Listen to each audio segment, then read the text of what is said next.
Un minutito pasó de las 6 de la tarde y arrancamos como todos los jueves de 6 a 7 de la tarde por la pantalla del 10.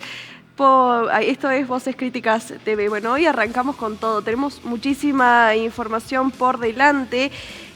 Temas muy importantes a tratar el día de hoy, pero antes que nada quiero aclararles que si ustedes se quieren comunicar con nosotros pueden hacerlo al 387-216-7070, 387-216-7070. Ahora bien, si ustedes quieren que las cámaras de Voces Críticas estén presentes en su barrio porque quieren dar a conocer algún reclamo, alguna denuncia, también pueden comunicarse con nosotros a través de nuestras redes sociales, Voces Críticas, Instagram o TikTok, que obviamente están actualizados todo el tiempo, así también nuestro sitio web www.vocescriticas.com, actualizado las 24 horas del día. Y ahora sí, bueno, temas muy importantes, como lo dije recientemente, a tratar el día de hoy, temas que han trascendido muchísimo esta semana y que obviamente no podemos no tratarlos, ¿no? Tema de Agostina Vega, que tiene en vilo a todo el país, a todos los argentinos, y obviamente nos moviliza, también teniendo en cuenta que pasaron 11 años de la primera marcha de Ni Una Menos. Bueno, justo coincide con el tema de Agostina Vega, donde todo el país, todos los argentinos marcharon a favor de Ni Una Menos, un caso que la verdad ha dejado conmocionados absolutamente a todos. Para todos aquellos que no saben, el caso de Agostina Vega fue un brutal crimen, una nena tan solo de 14 años que fue asesinada por un hombre de 33 años que ya se encuentra en prisión preventiva, imputado por femicidio. Ahí la tenemos en pantalla, como decíamos, una nena de 14 años, Agostina Vega. Bueno, esto sucedió en la provincia de Córdoba. Ella desapareció el pasado 23 de mayo por la noche cuando salía de su domicilio.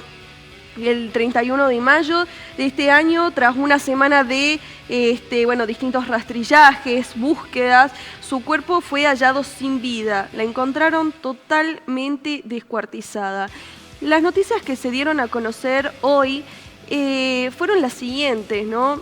Sabemos que el principal acusado, quien está imputado en este momento, es Barrelier, este tipo de 33 años, que en su momento ya tuvo antecedentes penales. Recordemos que también se encontraba en prisión debido a una causa de, obviamente, de secuestro, ¿no? Había secuestrado a una mujer y gracias a un concejal de la provincia de Córdoba salió en libertad. Bueno, un tema muy importante y algo que sucedió en las últimas horas de hoy es que este concejal ya presentó su renuncia, obviamente, en la provincia de Córdoba, luego de ver, absolutamente todo este caso.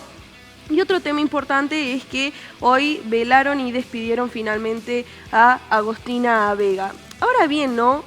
Algo que llama muchísimo la atención en todo esto es la madre de Agostina Vega. Según lo que se sabe hasta el momento, la madre, Melissa Heredia, tenía una relación muy cercana con Barrelier. Hay quienes dicen que tenían una relación amorosa de pareja y hay quienes dicen que tenían una relación de amistad. Supuestamente lo último que se supo de Agostina es que salió de su domicilio, le mandó un audio a sus amigas diciendo que se tenía que encontrar con Barrelier para hacerle una sorpresa a su mamá. Cuando sale por la noche, no volvió más y fue obviamente lo último que se supo de ella antes de que encuentren el cuerpo, de Agostina sin vida. Ahora bien, ¿cuál es el giro que podría llegar a tener esta causa? La madre, Melissa, como lo dije anteriormente, al parecer no sabe cómo encontraron el cuerpo de Agostina por distintos problemas de salud. Aparentemente estuvo en un centro médico hasta hoy, que fue el velorio y el entierro de esta nena de 14 años. Y no sabe cómo encontraron el cuerpo, no sabe que la encontraron descuartizada los familiares al parecer no quisieron decirle la verdad, bueno, obviamente por todos estos problemas de salud. Pero ¿qué es lo que está pasando? El padre de Agostina la denuncia ante la Fiscalía, ante la Justicia, y también la denuncia públicamente a la madre de Agostina de haber omitido información importante durante la semana de búsqueda. ¿Qué fue lo que sucedió?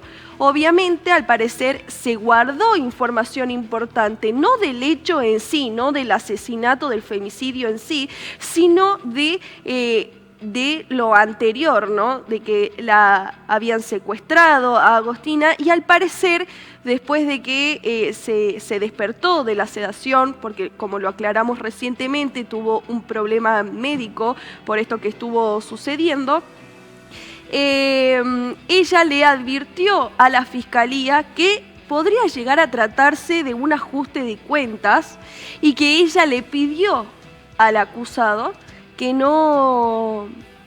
que por favor no se la agarren con la nena de 14 años, sino con quienes estaban realmente involucrados en todo este tema. Bueno, llama muchísimo la atención, porque la madre está a un paso de ser imputada por la justicia, bueno, por el delito de omisión de información importante dentro de una investigación. En definitiva, hay que ver qué es lo que sucede en todo esto. Pero bueno, la verdad que es un caso que nos tiene a todos en vilo, que conmocionó a todos los argentinos.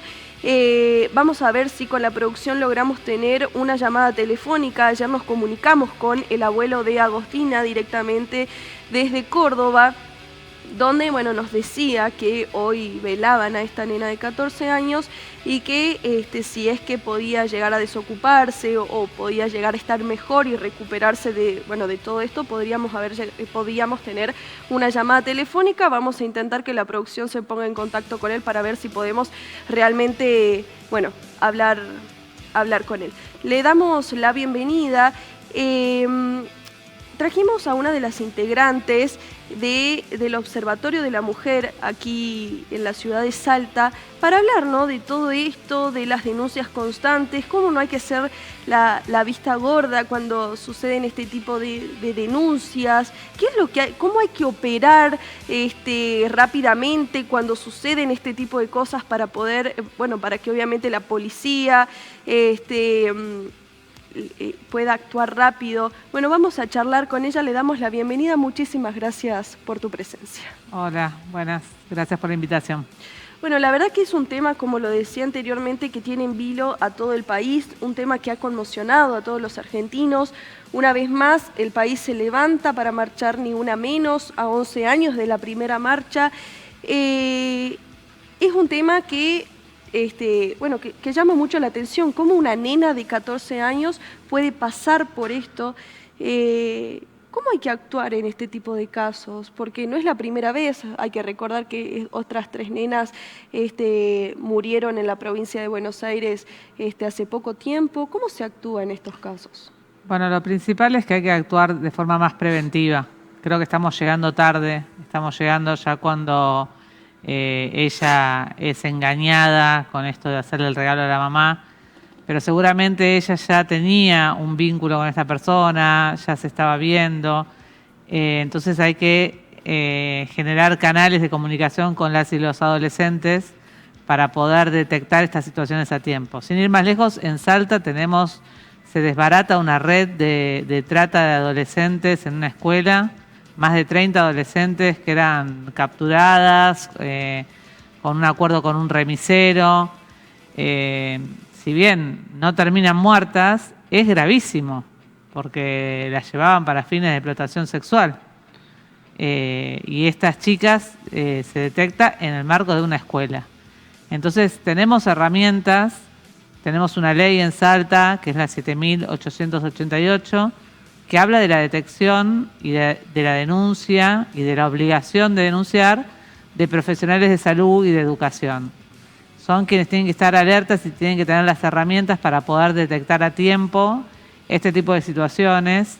Y cuando por ahí una mujer va con una lesión y dice, no, me golpeé con, una ventana, y hay una sospecha de violencia, es posible denunciar y entonces la justicia va a actuar cuando solamente fue una pelea y no que la justicia tenga que actuar cuando ya encuentra un cuerpo, cuando desaparece una persona, bueno, como en el caso de Jessica en nuestra provincia, que todavía no aparece el cuerpo de ella. Ella tenía situaciones de violencia previas. Entonces tenemos que actuar tempranamente cuando la violencia es un ciclo que demora bastantes años hasta que llega al femicidio, hasta que llega el golpe fuerte. Primero empieza con una manipulación psicológica, por eso nosotros desde el observatorio publicamos Ni Una Menos, estuvimos publicando mitos versus verdades, y uno de los mitos es que si no hay golpe no es violencia, y bueno, justamente el 62% de las denuncias es de violencia psicológica. Hay una gran manipulación previa al golpe. Bueno, recientemente la presenté, pero bueno, no dije su nombre. Ella es Ana, es la presidenta del Observatorio de la Mujer aquí en Salta. La verdad que es muy importante esto, ¿no? El tema de detectar cuáles son los casos verdaderamente de violencia, no sí o sí casos de violencia física, sino como bien decías, casos de violencia psicológica, a veces económica. Bueno, esto pasa mucho más seguido tal vez que una violencia física, el tema de la violencia psicológica, o siempre puede llegar a terminar en violencia física. En general están asociadas. Cuando hay violencia física hubo violencia psicológica seguramente, y es un proceso. Entonces, bueno, es el momento de detectarlo antes de la violencia física, es lo más oportuno, porque bueno, es la posibilidad de romper con este círculo de la violencia. Muchas veces también se dice, bueno, va y quiere retirar la denuncia, o dice que no fue así, que fue un mal día que tuvo el hombre y quiere retirar la denuncia y quiere que lo saquen de estar preso, pero eso muchas veces está acompañado o de amenazas o de que realmente no tienen para darle comer a sus hijos, y entonces quieren que el hombre vuelva a la casa a sostener el hogar. Entonces es una problemática compleja, se requiere de recursos para poder abordarla.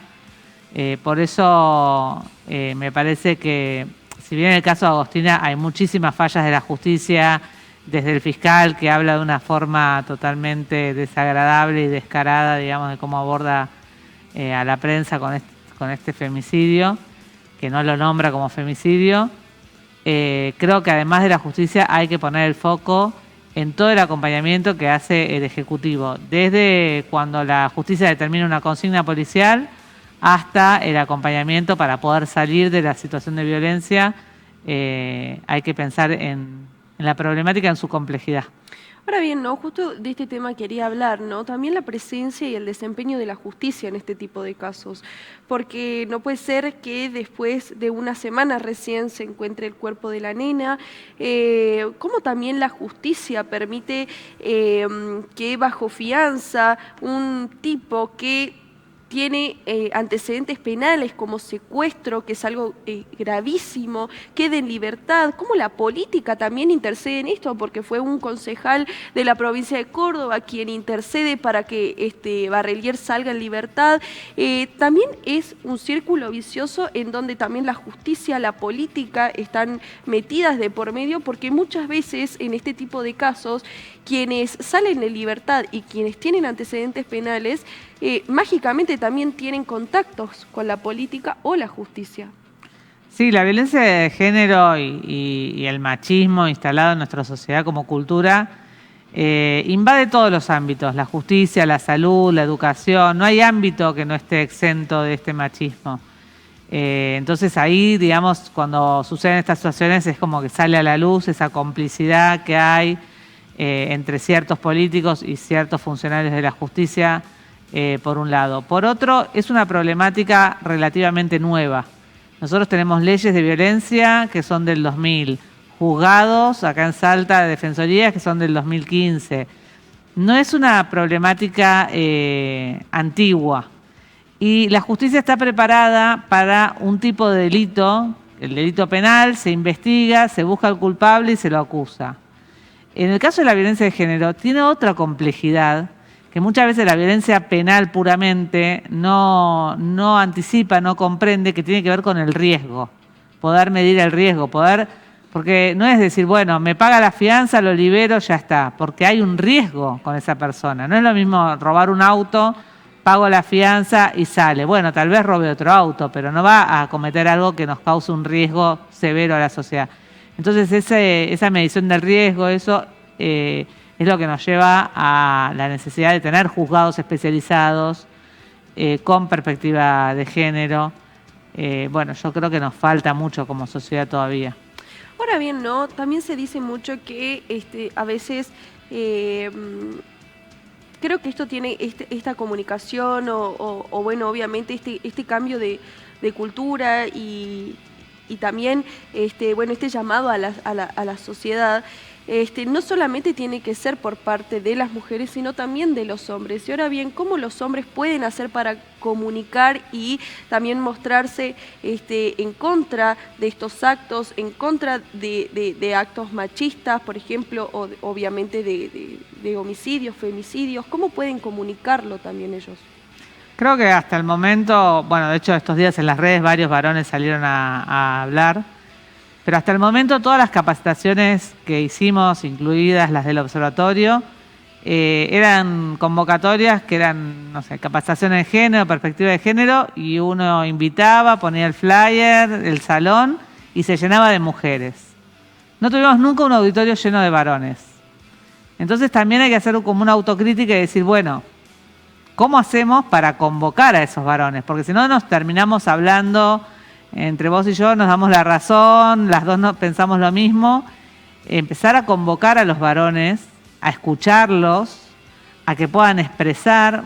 Ayer estaba en un stream y el periodista tenía temor de qué palabras utilizar. Y hay que hablar, hay que equivocarse, hay que caminar. El movimiento de mujeres, el feminismo... no surgió sabiendo todo, también tuvo sus errores, también fue un aprendizaje. Bueno, empezar a pensar que esto no tiene que ser un River versus Boca, dividir mujeres, varones, sino empezar a caminar juntos en esta problemática. Y nosotras como observatorio hicimos algo que es, en vez de hacer un taller y convocar, bueno, taller de género, venga toda la población y los varones no van, es ir a donde están los varones. Entonces hicimos capacitaciones en empresas de construcción. Eran 20 varones. Y trabajar con ellos, y la verdad es que fue muy bueno. Y las reflexiones que surgían de esa capacitación eran buenísimas. Entonces no es que no piensen, no es que no les importe, es que tampoco los convocamos y tampoco nos acercamos a escuchar su palabra. Porque muchos de ellos tenían hijas, hijos, y estaban preocupados por la problemática. Entonces, bueno, es cuestión de empezar a buscar el camino para que sea un problema de la sociedad y no solamente de las mujeres. ¿Crees que hubo un avance 11 años después del primer Ni Una Menos? Hoy en día hay un avance en la sociedad. ¿Crees que la mentalidad de la gente ha cambiado para mejor? Sí, sin duda el Ni Una Menos fue un antes y un después, o sea, eso se puede ver hasta en las estadísticas. Uno mira las estadísticas de Argentina y de Salta en particular y puede notar cómo después del 2015 las denuncias aumentaron muchísimo. No solamente tiene que ver con ese movimiento en las calles, el Ni Una Menos, sino que también esto tuvo que ver con la educación sexual integral, masiva en las escuelas, que se hable de abuso. En muchos jardines de infantes se habla de no guardar secretos. Y son en esas situaciones donde la maestra habla de eso, que una niña dice yo tengo un secreto, que se devela en estas situaciones. Es impresionante la cantidad de abuso sexual que se está denunciando comparado con 10 años atrás. Hechos como el de Telma Fardín hicieron que disparen las denuncias. O sea, yo creo que sí, como sociedad, como te decía antes, el problema... le falta muchísimo porque no tenemos juzgados especializados o si los hay, digamos, cuando hay una cuestión penal, muchas veces falla que el juzgado especializado en género pueda intervenir en eso. Nos falta el acompañamiento a las víctimas, más ahora con el retroceso nacional, que no está más el plan acompañar, que no están las áreas de género fortalecidas como estaban antes. Nos falta ese acompañamiento, pero sin embargo el tema está en vigencia. Y antes era un tema que se callaba, que de esto no se habla, y se tapaban cuántos abusos se tapaban en un montón de familias. Entonces creo que en ese sentido sí estamos avanzando. ¿Crees? Porque viendo un poco en las redes sociales hay varias preguntas que se repiten por parte de la gente que por ahí es el querer saber, muchas veces es la ignorancia y el deseo de obviamente de empezar a instruirse más por estos temas. Y muchas preguntas de la gente van, ¿por qué la justicia también siempre falla a favor de las madres, ¿no? Porque viendo que en el caso de esta nena de 14 años, por ejemplo, el padre no le dieron la custodia, obviamente esto se habla muy por encima porque no se sabe cuáles son las causas realmente judiciales que pueden llegar a tener los padres, o lo mismo con, no solamente hablando de las nenas, pero por ejemplo el caso de Lucio Dupuy, hay veces que la justicia falla a favor de las madres sin una investigación previa de lo que le pueden llegar a pasar a los niños, a los adolescentes. ¿Crees que esto debería cambiar? Creo que ahí no es la falla de la justicia. Bueno, en el caso de Agostina, puntualmente, ella, según escuché en los medios, ella lo denunció al papá por violencia. O sea que ahí hay que tener cuidado, digamos. Pero en términos generales, nuestra sociedad está organizada porque quienes cuidan son las mujeres y quienes traen la plata a la casa son los varones.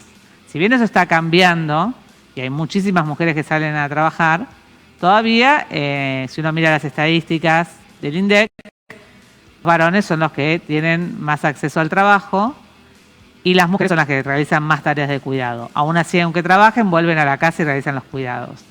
Eso, cuando se produce un divorcio y las niñas, los niños quedan a cargo de alguien, no cambia. Se sigue reproduciendo que quienes van a cuidar a esos niños es la madre.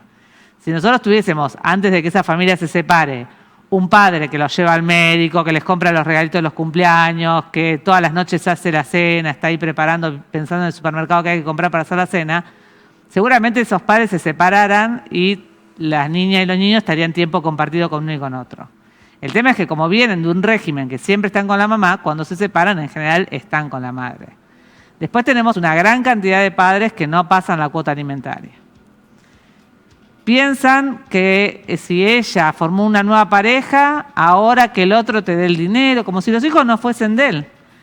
Entonces hay un desentendimiento de que ella no sé cómo va a resolver la comida, seguro que se gasta la plata con la nueva pareja. Entonces no le pasan dinero. Y eso pasa en todos los estratos sociales y mucha gente de estratos sociales altos que tiene un cargo o que es dueño de una empresa se pone como empleado para no pasar la cuota. Entonces, también hay que mirar ese lado, digamos, o por ejemplo, cuando Yolanda Vega se va a trabajar o se va a buscar alimento y los niños quedan en la casilla, se ponen un cortocircuito y se queman y mueren los dos niños. Que a ella se le imputa, después, bueno, al final la justicia la absuelve a ella. Pero, ¿en qué momento del juicio y de todo se preguntaron dónde estaba ese papá? Muchos padres se divorcian y no los ven más a los chicos. Se desentienden completamente. Y aquellos padres que sí buscan tener, por ejemplo, la custodia, y bueno, casos como el chiquito del sur, que murió en manos de la madre y de la nueva pareja. Pasa que en eso hay que ver yo como socióloga te puedo decir que en eso hay que ver las estadísticas. Obviamente hay mujeres que han matado hombres, obviamente hay mujeres que han abusado de niñas y de niños, pero son casos excepcionales. Cuando nosotros generamos políticas públicas tenemos que mirar las estadísticas. El caso es excepcional, claro, como el de Lucio, como lo vio todo el país, porque era un caso realmente excepcional y a todos nos llamaba la atención. Ahora, si eso mismo lo hace un varón, o si vemos las estadísticas de cuántos papás abusan de sus hijos, el propio papá, teniendo acceso carnal con su hijo, o el tío, o el abuelo, esas estadísticas nos ponen la piel de gallina porque son altísimo el porcentaje, y altísimo el porcentaje que es intrafamiliar el abuso. Entonces, cuando uno piensa en políticas públicas, tiene que pensar, no es que no nos importen esos casos aislados, pero en la mayoría de los casos, ¿no? Pensar cómo vamos a generar un cambio para que justamente cuando la justicia tenga que decir vamos a dar la custodia compartida, bueno, haya un padre y una madre que por igual ponen el dinero, que por igual llevan al médico, que se ocupan de las tareas de cuidado. Cuando ese cambio se produzca, la justicia va a ver totalmente normal que el chico esté con la madre o con el padre. Ahora, cuando son padres ausentes, que nunca estuvieron presentes, que nunca se ocuparon de nada, y yo no sé si la jueza va a decir, sí, que se quede toda la semana con el papá. Y por eso, un papá que no sabe ni dónde están las medias. Entonces, creo que es un poco de la mano, va acompañado del cambio cultural que tiene que haber para que los varones se empiecen a ocupar más de las tareas de cuidado. Hoy por hoy hay una desigualdad muy grande, son aproximadamente 6 horas contra 3 horas lo que se ocupa una mujer y un varón de las tareas de cuidado. Ahora bien, ¿crees que deberían endurecerse las leyes, por ejemplo, para los femicidas, violadores, aquí en Argentina? ¿Crees que esto se debería rever? No, ya el cambio ya se dio, que justamente el presidente lo puso en cuestión, de que esté la figura del femicidio, ya es un agravante y ya es una forma de endurecer las leyes. Eso, pero no estoy tan segura, digamos, de que eso genere un cambio en la sociedad. Le dieron, no sé, perpetua por haber matado a una mujer, yo entonces no voy a matar. No funciona tan linealmente que los varones dejen de cometer femicidios o dejen de agredir porque sepan que la pena es más alta. Está bien como sociedad mostrar que hay un castigo, por ejemplo, con un hecho mucho más mínimo, que es el de la Universidad de Salta, que un alumno utilizó imágenes de estudiantes y les cambió la cara, les puso otro cuerpo con imágenes pornográficas, se lo identificó y está siendo, está siendo imputado, claro, tiene una causa. Bueno, eso sí es un mensaje para decir, no es que lo que yo pongo en las redes o si hago algo con la IA no pasa nada, sí pasa. Entonces, es bueno mostrar que la justicia actúa. Pero el cambio me parece que no es solamente mostrar las penas duras. El cambio viene desde la escuela, viene desde la casa, empezar en estos días también hablé con varias mamás de varones. Dice, yo soy mamá de un varón, yo soy mamá de un varón, ¿qué puedo hacer? Le hablo. Yo siempre pienso cuando hay un femicidio, bueno, y acá salió a hablar la mamá del femicida, me imagino el dolor de los papás de los chicos, los rugbyers que le pegaron y lo mataron a ese chico allá en Necochea, los padres del chico del country que mató a la mujer y dejó 3 nenitos. Qué dolor, ¿no? Para esos padres ser el padre de una persona que hizo eso, ese daño tan terrible. Bueno, si tenemos un varoncito de 6, de 7, muchas veces se les dice a los varones, no le pegues que es una nena. Entonces, si es un varón, ¿se pueden pegar entre varones? Uno con ese mensaje, no le pegues que es una nena, ¿no le está habilitando de alguna forma que entre varoncitos está bien que se peguen? Ese es un mensaje. No pegues porque no hay que pegar ni a una nena ni a un varón, no hay que pegar, está mal pegar. Ese es el mensaje, hay que empezar a cambiar ahí, me parece. Muchísimas gracias. No, gracias a ustedes por la invitación. Estábamos hablando con la presidenta del Observatorio de la Mujer de aquí de Salta. Tenemos un video de la marcha aquí en Salta que lo hizo un colega de Voces Críticas. Vamos a pasarlo en pantalla. Esto sucedió. Gabriela Serrano, bueno, 3 de junio, movilización de mujeres aquí en la Plaza 9 de Julio. Van a hacer un circuito por el centro, en un contexto donde un nuevo femicidio ha empañado, si se quiere, la democracia aquí en la República Argentina, precisamente en la provincia de Córdoba, ¿no? Sí, y una niña, 14 años. Ahora se cumplen 11 años del primer Ni Una Menos. Y el cuadro que tenemos en las provincias es terrible. Pero más aún en la de Salta, donde el índice de femicidios es muy alto por cantidad de habitantes. Desde aquel hace 11 años hasta ahora, en Salta hubo femicidios de niñas, de adolescentes, de mujeres adultas y hasta de ancianas. La violencia familiar también está en un crecimiento tremendo y las autoridades no le mueven el perímetro. Han tomado alguna medida cosmética, muy superficial, para decir que hacen lo políticamente correcto, pero eso no le ha logrado salvar la vida a muchas mujeres salteñas que ya tenían un recorrido judicial hecho, o sea, la mataron porque el Estado no actuó a tiempo. Gabriela, ¿qué le da fuerza a esta marcha precisamente el día de hoy? Bueno, le da fuerza de que la consigna es ni una menos, el Estado es responsable, y lo que vemos ahora es que el propio Estado nos ataca, el propio Estado ataca a las mujeres, eso es mi ley. Por eso no quiere sacar la figura del femicidio, no le llevan atención a la envergadura que esto tiene. La ministra Monteoliva llegó a decir, no, es como cualquier homicidio. No es como cualquier homicidio. Ya se demostró que la niña intentó defenderse de un abuso y que por eso fue asesinada. Una 14 años de un hombre. No tiene que hacer eso con una niña que esté en la calle, ni sola, ni nada. Entonces, si el Estado ataca a las mujeres, no nos cree, ¿qué se puede esperar para el resto de la sociedad? El caso del femicidio de Agostina, de Dulce, justamente viendo esto, la gravedad de la situación, cómo estamos tan atravesados a nivel país con el femicidio y saliendo justamente a las calles a manifestarnos por esto, porque nos están matando y el dolor que nos atraviesa por estos femicidios de estas adolescentes es terrible. Justamente por eso salimos a mostrar no solo esos casos, sino todos los casos de que está pasando todos los días, la violencia institucional que recibimos las mujeres que denunciamos y toda la violencia que estamos padeciendo las mujeres a nivel país, pero en la provincia de Salta, que es terrible también. Justamente este caso que se dio a conocer a nivel nacional, ¿eso que tenga más fuerza esta marcha?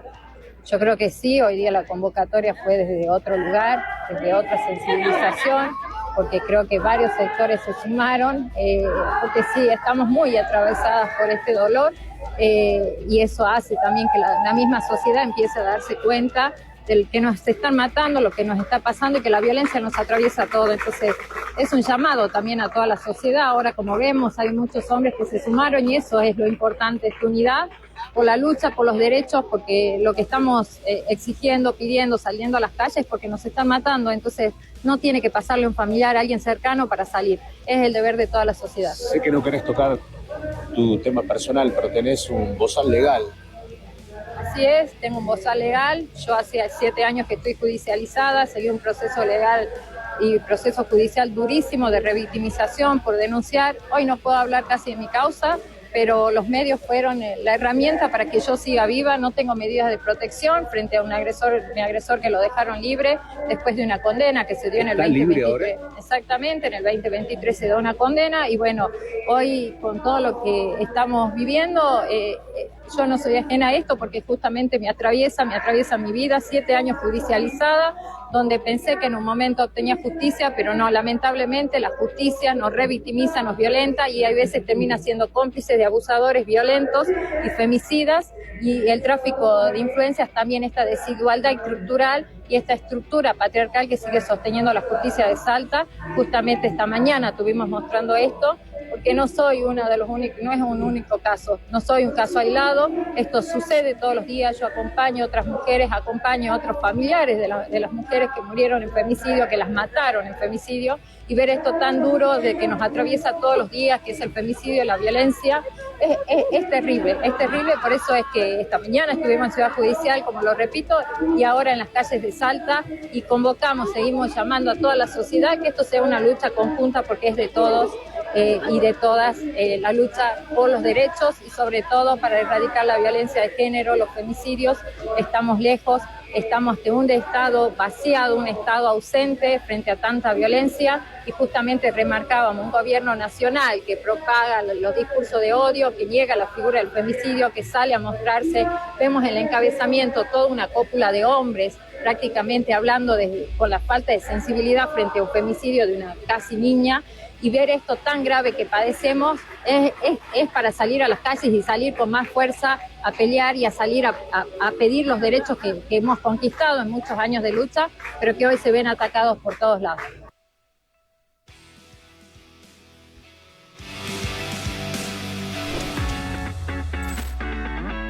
Llega Potencia, la feria de emprendedores más grande del norte argentino. 12, 13, Y 14 de junio, emprendedores de toda la provincia, mostrando lo que hacen, lo que crean y lo que sueñan. Patio gastronómico, espectáculos en vivo y talento salteño en cada rincón. Te invito a que seas parte, a que vengas, recorras y apoyes lo que es nuestro. Salta es su gente y su gente es potencia.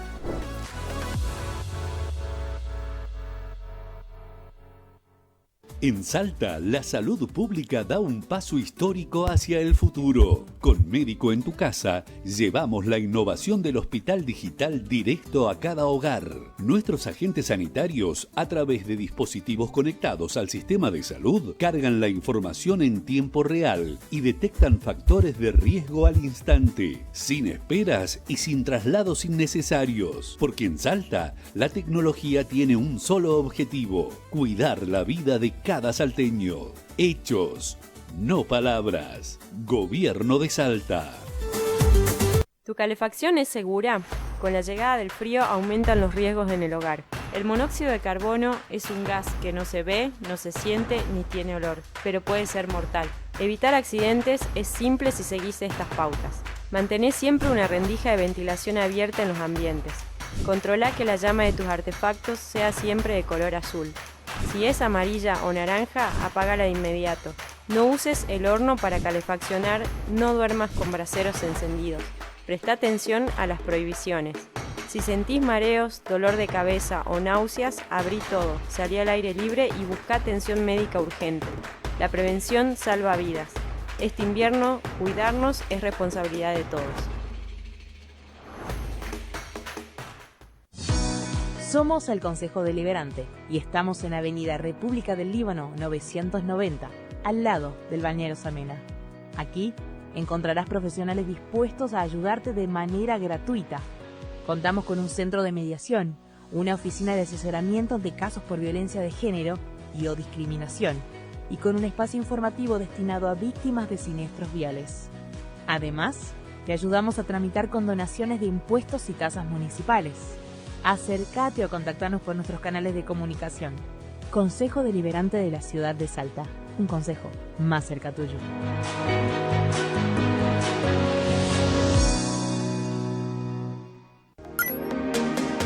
Llegó Vicente, el asistente inteligente del ente. Está disponible las 24 horas para vos.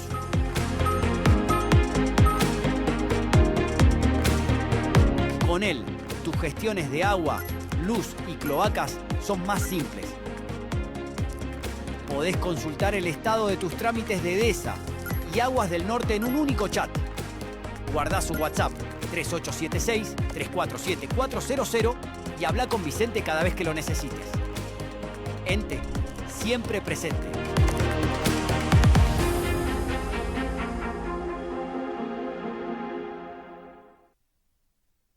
Recursos energéticos, minería salteña, litio, potencia, desarrollo, trabajo, rutas, progreso, energías renovables. Salta. REMSA, Gobierno de Salta.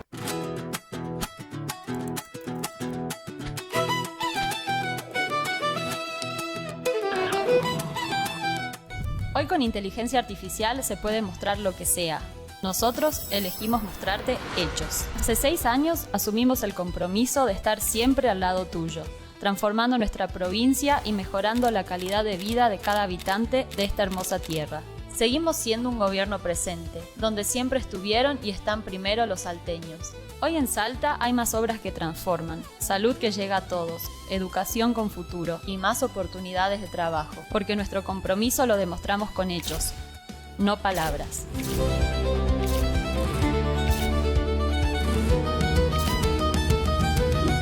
Gobierno de Salta. Todos los días trabajamos para mejorar la ciudad. Pavimentación de Avenida Los Constituyentes, sumando Cordón Cuneta, Plata Banda, Badenes, Boca Calle, desde Diego Calvici hasta Ragone. Barrio Mitre, ejecución de Cordón Cuneta en distintos sectores. Primera etapa de pavimentación sobre calle Rivadavia, desde Dorrego hasta Saavedra.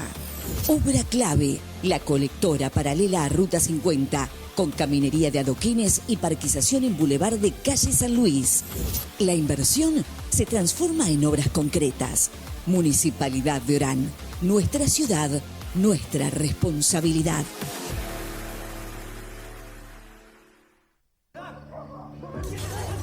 Hay niños que juegan a ser invisibles porque creen que así duele menos. No a los gritos, insultos y golpes. Con violencia no se aprende, se enseña con amor, se educa con el ejemplo. Por entornos libres de violencia, porque crecer sin violencia no es un privilegio, es un derecho. Es un mensaje de MUNA, Municipio Unido por la Niñez y la Adolescencia y UNICEF. Municipalidad de Orán, nuestra ciudad, nuestra responsabilidad.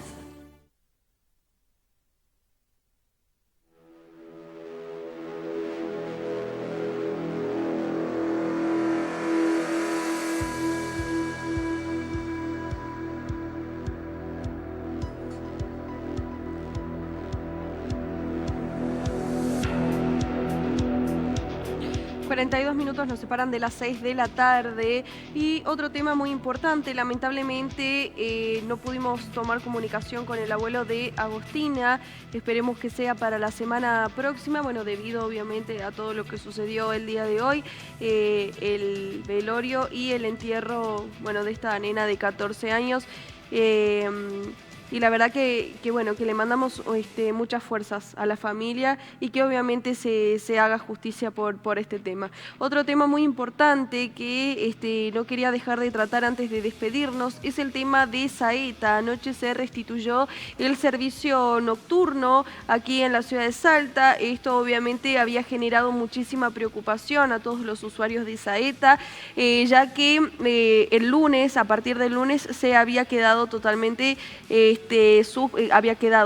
totalmente suspendido el servicio nocturno de Saeta. Esto quería decir que obviamente las clases, por ejemplo, del horario nocturno tenían que terminar 9 de la noche a más tardar, ya que a las 10 se cortaba el servicio de Saeta. Bueno, el gobierno provincial pudo llegar a un acuerdo con el directorio de Saeta y por fin a partir de anoche se restituyó todo el servicio.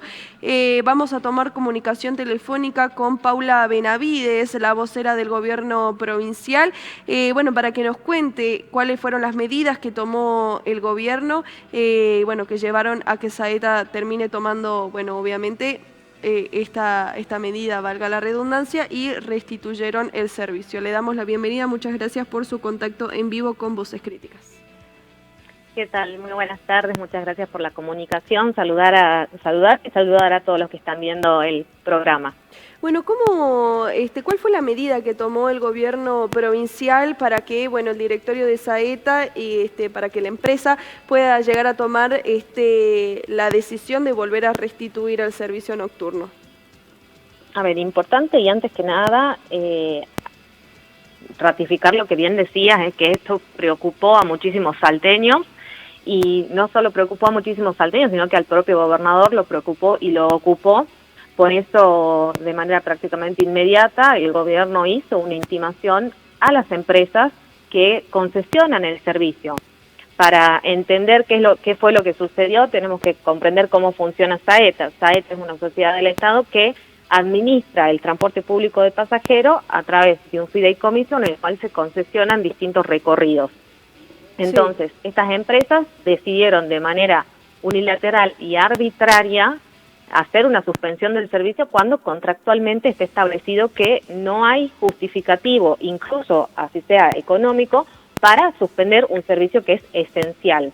Entonces, a raíz de esto, la intimación del gobierno del cumplimiento de los contratos que son preexistentes y que están firmados por las empresas que concesionan los distintos recorridos, intimándolos a la restitución del servicio. Vuelve a funcionar el transporte y nos sentamos a partir de allí en una mesa en la cual se están escuchando las demandas del sector, se ha reconocido la existencia de una deuda.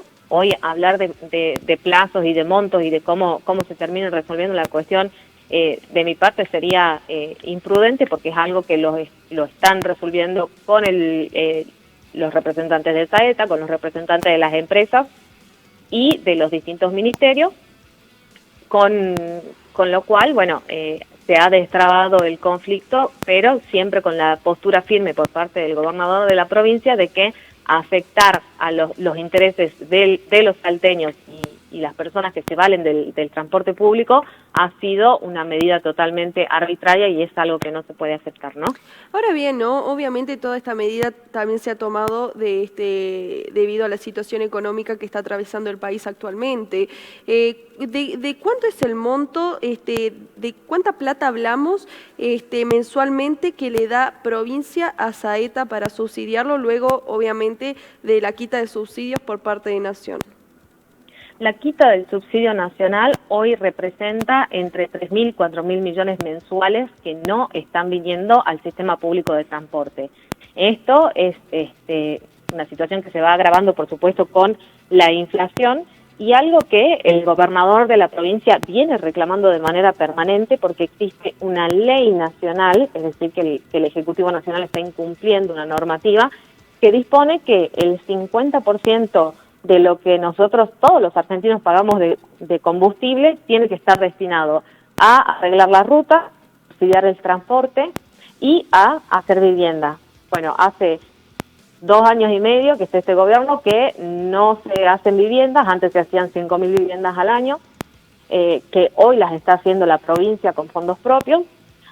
No se están arreglando las rutas, hoy la provincia está teniendo que pagar certificados de obra vencidos para poder garantizar la continuidad de las obras y eventualmente estos montos se vienen recuperando de Nación a través de distintos convenios. El gobernador con buen tino ha determinado usar esta metodología entendiendo la importancia y la necesidad de tener nuestras rutas en condiciones y finalmente lo que hoy nos perjudica el sistema de transporte, en donde, bueno, claramente los subsidios no están llegando. Es uno de los ejes que ha desembocado en este conflicto.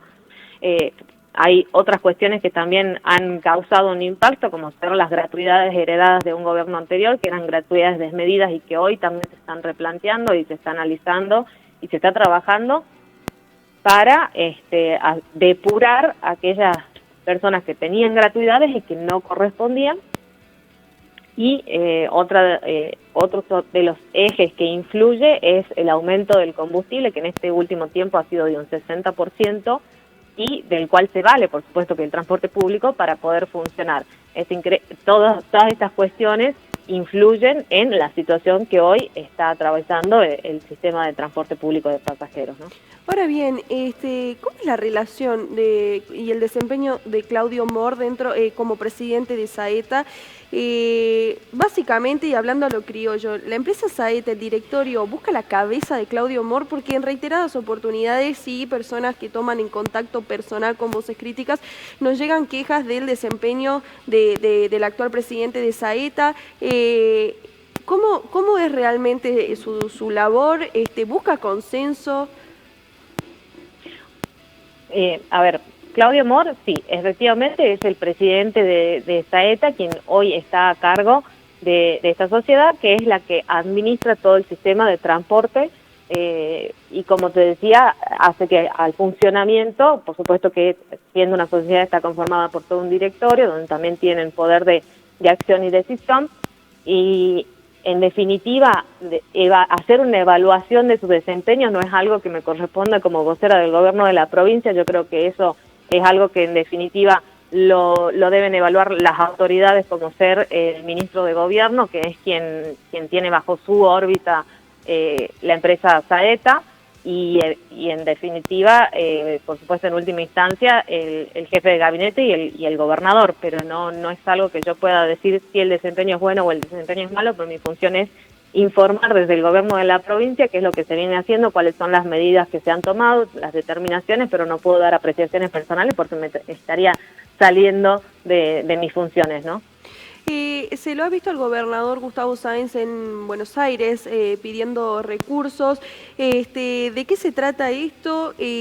¿Qué es lo que busca ahora también el gobernador? Se ha visto que también se han empezado obras en rutas nacionales con fondos provinciales. ¿El gobierno nacional va a cumplir su promesa de mandar fondos para las rutas nacionales? ¿Qué opinión tenés de todo lo que está sucediendo a nivel nacional? El gobernador es un gestor permanente que constantemente está buscando beneficios para nuestra provincia.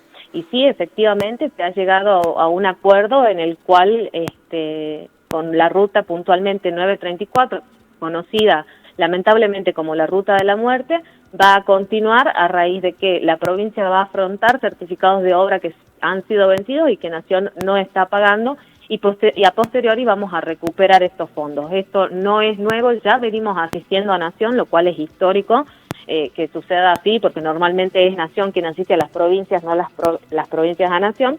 Venimos asistiendo con el puente de Vaqueros de 2.400 millones, si mal no recuerdo, que se erogaron para poder continuar con la obra del puente. Ya hemos recuperado 1.000 millones que Nación ha devuelto a la provincia. Bueno, este mismo sistema se va a utilizar para seguir avanzando con la 934, y por supuesto que el gobernador de manera permanente sigue gestionando para continuar con rutas esenciales como la 51, donde hemos obtenido una garantía por parte de Nación para conseguir un financiamiento internacional. Esta ruta tiene la importancia de ser la ruta para el corredor bioceánico, es decir, nuestra salida al Pacífico, y potenciar, por supuesto, Salta y no tener que pasar por los puertos de Buenos Aires. Así, de esta manera, se viene trabajando de manera constante con Nación y tratando de, por supuesto, de hacer las gestiones pertinentes y los reclamos en todos los sentidos. También lo hemos visto al gobernador reclamar pues la cuestión energética del gas puntualmente. Estamos en una temporada donde hay una mayor utilización de este combustible, y Salta ha provisto por décadas de gas a todo el país, y hoy estamos luchando por que Nación no nos haga cortes en una época tan climática donde hay un mayor consumo, ¿no? Entonces hay un reclamo permanente por parte del gobernador y una gestión para que a Salta le siga yendo bien. Sí, ya que mencionas el tema del puente de Vaqueros, por ejemplo, que es una noticia que ha generado obviamente mucho alivio para quienes transitan la zona diariamente, pero también ha generado muchísima controversia. Según lo que estás aclarando, fue un dinero puesto por la provincia, en donde Nación le ha devuelto a la provincia cierto monto, restituyendo obviamente lo que le corresponde al gobierno nacional. ¿Qué opinión tenés acerca de que luego de una gestión por parte de la provincia y de quienes pusieron en marcha la construcción del nuevo puente de Vaqueros, ¿qué opinas de representantes de La Libertad Avanza, como Emilia Orozco, por ejemplo, que se quisieron adjudicar esa obra una vez ya empezada y gestionada por la provincia? Sí, a ver, pareciera que fuera un oportunismo y querer decir que son gestiones y recursos nacionales, cuando sabido es que el gobernador viene trabajando para poder conseguir los fondos desde hace tiempo, no solamente en esta obra, sino en las 11 obras viales que se han conseguido para Salta y que están contempladas presupuestariamente, y además con el agravante de que la provincia tiene que ir erogando los fondos para poder garantizar a las empresas la continuidad en el pago y que no se paralicen las obras para luego de conseguir los fondos nacionales. Lo que sí es importante es que quienes antes decían que no servía la obra pública, parece que ahora la quieren y la necesitan, bueno, que sigan gestionando para la provincia y que no se valgan de gestiones que hace el gobernador para después sacarse fotos. Si quieren realmente obra pública, bueno, pues que empiecen a pelear por los salteños que para eso han sido elegidos, ¿no? Te agradezco, Paula, por tu comunicación con nosotros. Muchísimas gracias a ustedes y saludar nuevamente a todos los que están viendo el programa. Gracias. Estábamos charlando con la vocera del gobierno de la provincia de Salta, Paula Benavides, bueno, de todo lo que está sucediendo en el ámbito nacional y obviamente lo que nos competía era qué estaba sucediendo con Saeta. Ahora bien, me gustaría saber a mí, que es un tema que vamos a charlar ya para la semana que viene porque nos tenemos que ir despidiendo. ¿Corre riesgo Saeta realmente? Porque mucho se ha hablado de que otra empresa llegue a Salta y bueno, y le haga competencia a Saeta. ¿Qué va a suceder con esto? Comunícate con nosotros al número que se encuentra en pantalla y nos encontramos el próximo jueves, como siempre, por la pantalla del 10 de 18 a 19 horas. Nos vemos la próxima. Chau, chau.